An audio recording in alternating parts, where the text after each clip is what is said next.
আবির, যে 6টি আগ্নেয়াস্ত্র এবং সেই সঙ্গে 8 রাউন্ড গুলি বাজেয়াপ্ত করার প্রক্রিয়া চলছে, কিন্তু এই হাসান শেখ কি উদ্দেশ্য ছিল তার? বিহার থেকে এই রাজ্যে কি অস্ত্র পাচারের ছক কষেছিল সে, কি জানা যাচ্ছে? দেখো, তো সব থেকে তাৎপর্যপূর্ণ বিষয় হচ্ছে যে সময়ে ধরা হয়েছে হাসান শেখকে, ঠিক সেই সময় থেকেই দেখা যায় যে শিয়ালদা স্টেশনে ব্যস্ততা তুঙ্গে থাকে। অর্থাৎ এই যে ব্যক্তি, যে মালদার বাসিন্দা, সে নিজে বিহারে গিয়ে বিহার থেকে মালদা হয়ে সে কলকাতায় আসছিল কেন, সেই প্রশ্নের জবাব খুঁজছেন এসটিএফ এর আধিকারিকরা। কলকাতা পুলিশের এসটিএফ এর অফিসারদের আমরা দেখছি, এবং দেখা যাচ্ছে একেবারে শিয়ালদা স্টেশনে, এই ভরা শিয়ালদা স্টেশনের সামনে টেবিল পেতে কলকাতা পুলিশের এসটিএফ এর আধিকারিকরা যারা এখানে রয়েছেন তারা একের পর এক খামের মধ্যে সিজারের প্রক্রিয়া চালাচ্ছেন। এবং সন্দীপ সাধুকা দেখাচ্ছে ছবি যে সেখানে একের পর এক, যেমন দেশি বন্দুক দেখে মনে করা হচ্ছে এবং ইম্প্রোভাইজ বন্দুক সেটাও দেখা যাচ্ছে, বা আগ্নেয়াস্ত্র সেটা দেখা যাচ্ছে, এবং এমনকি ম্যাগাজিনগুলোও রয়েছে। এবং এই যে আর্মসগুলো, সেই আর্মস নিয়ে এই যে ব্যক্তি, সে প্রথম কথা হচ্ছে কলকাতায় এসেছিল কেন, দ্বিতীয় কথা হচ্ছে যদি বিহার থেকে কলকাতাও আসতে হয় তাহলে মালদা হয়ে সে আসছে কেন, তাহলে কি আগ্নেয়াস্ত্র কারোর হাতে হ্যান্ডওভার করার পরিকল্পনা ছিল, নাকি অন্য কোনো ঘটনা ঘটানোর পরিকল্পনা ছিল, এই সব বিষয়গুলো তারা জানতে চান।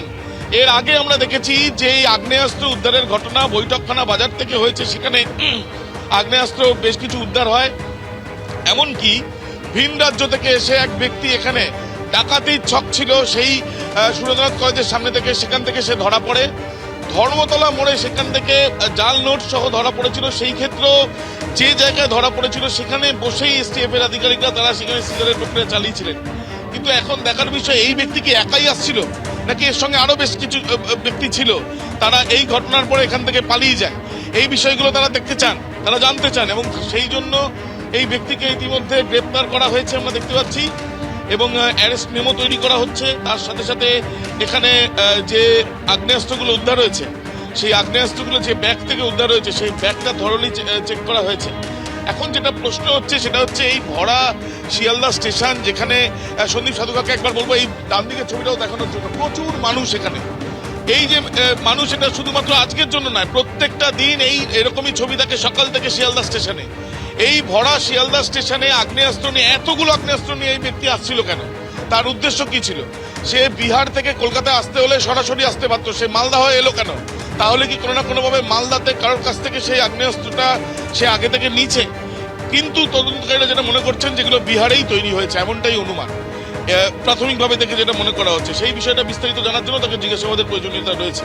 এই যে ব্যক্তি এখনো পর্যন্ত এসটিএফ এর যেখানে এই কাজ চলছে সেখানেই তাকে বসিয়ে রাখা হয়েছে, কিছুক্ষণ পরে তাকে লালবাজারে নিয়ে যাওয়া হবে।